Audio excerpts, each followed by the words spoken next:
নিরামিষ আলু ও পনিরের তরকারি।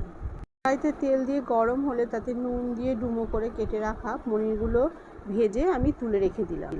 একইভাবে আমি দুটো বড় সাইজের আলু ডুমো করে কেটে নিয়ে ওই তেলে ভেজে তুলে রেখে দিলাম।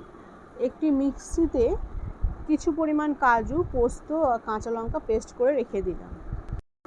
আরও একটি মিক্সিতে 100 গ্রাম টক দই, দুটো বড় সাইজের টমেটো ও আদা পেস্ট করে রেখে দিলাম।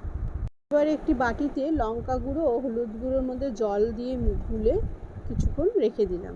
এবার আমি তেলের মধ্যে গোটা গরম মশলা, জয়িত্রী জিরে আর গোটা জিরে, গোটা গোলমরিচ ফোড়ন দিলাম এবং তার মধ্যে জলে গুলে রাখা হলুদ আর লঙ্কা গুঁড়োটা দিয়ে দিলাম। তার মধ্যে কাজু পেস্টটাও দিয়ে দিলাম। দিয়ে ভালো করে নেড়ে নিয়ে তার মধ্যে 1 চামচ ধনে, 1 চামচ জিরে গুঁড়ো দিয়ে ভালো করে নেড়ে নিয়ে কিছুটা পরিমাণে কসুরি মেথি দিয়ে ভালো করে ফুটতে দিলাম এবং তার মধ্যে ভেজে রাখা আলুগুলো দিয়ে কিছুক্ষণ হতে দিলাম।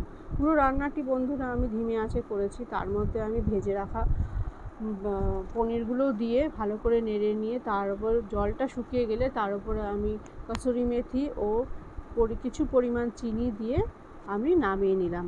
অবশ্যই রান্নাটি ভালো হলে